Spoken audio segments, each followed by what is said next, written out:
Hello everyone, this is EcoQuant coming to you with another edition of Sunday Futures Report. Today is July 11 and we are looking at markets across indices, metals, and energy charts.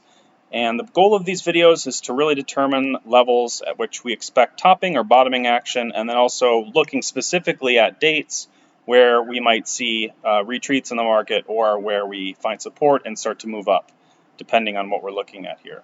So last week we saw a overnight drop. This would be this move here in the S&P. I think it really was a move that prompted a lot of people to get defensive at that time. And what did we do? Well, we held support and we rallied to all new highs. So I think sentiment's pretty lofty out there right now. If we look at the put-call ratio, we can see that right now that investors are definitely leaning toward this. There being more put volume than call volume in SPX, and more call volume in the VIX than put volume. So essentially, when a lot of people are looking for a drop in indices, a rise in VIX, you could get quite the opposite. And from a market maker approach, there's more money to be taken on the driving the markets up higher at this point. So it's just something to be aware of, and I'm going to start following this now every day to see where we're at, and we'll report back on that in the mornings. So moving this over for now. We've continued to move higher, as I mentioned. So the target at this point is this 43.83, and I'm looking for definitely topping action this week. So the dates that I'm examining for a top would be July 12th, and then followed by July 13th. Some dates, have it 14th, 15th. So I think we could top pretty much any time this week, depending on the different catalysts that are out there. We've got bank earnings coming up, and if there's any weakness there, it could spook investors. Still looking for this low, which I've now actually moved up support as these daily charts have strengthened, and now I'm looking for support right around 4,200, maybe even as low as this 4170, but originally I had this bubble way down here, and I think the market has proved that wrong up to this point. So sentiment can shift on a dime, so I'm just trying to be flexible in my approach and see where we end up here on this upcoming retrace that I still believe will happen before the end of this month.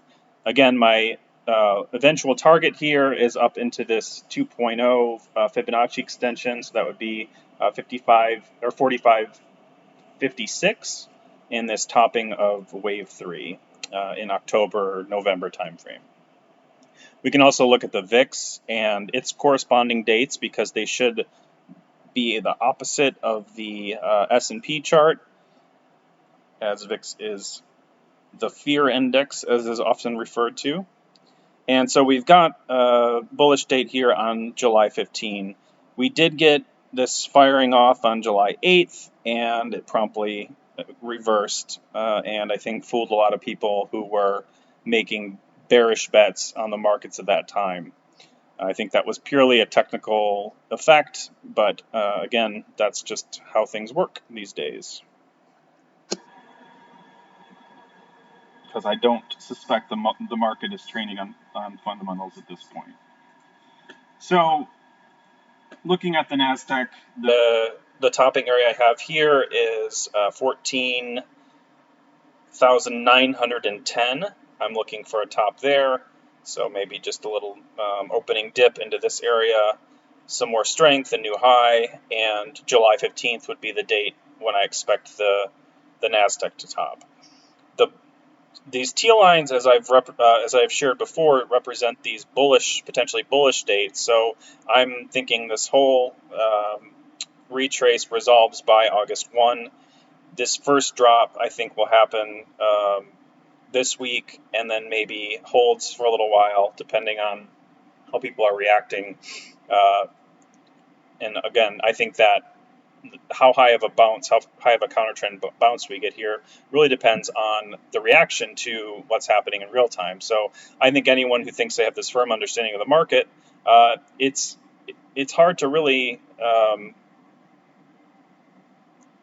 make strong statements like that, because I think that so much of it is reactionary to what's happening in real time, and it's very conditional upon how people are positioning themselves and where the most money to be made is. So I'm going to go ahead and say that the first leg down here will find support here, and then evaluate this counter trend move once that happens, and get a better read on the cyclical indicators that I follow.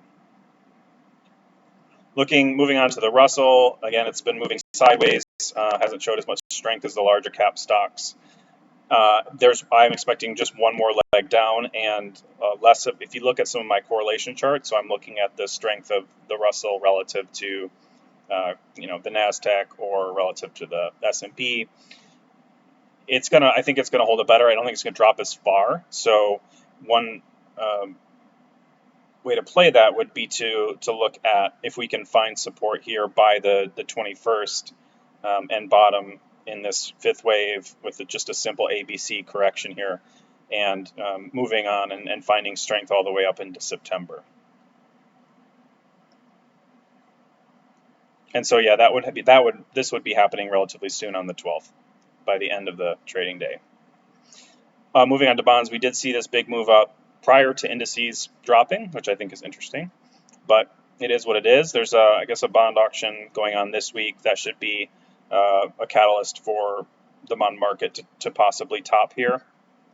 My bearish dates on the bond market are going to be the 16th, the 21st, and the 30th. So I would look for maybe some upward sideways action, and then a quick drop here into August, and ultimately I think we're headed down into the bottom of this fourth wave here in November as indices top.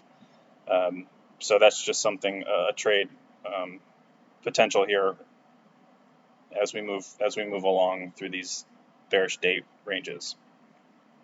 Moving on to the dollar, it retreated some last week, which I think preceded the move, slightly preceded the move of indices going up, and it looks like it's got a little bit more downside potential here into where these tails are here in late June.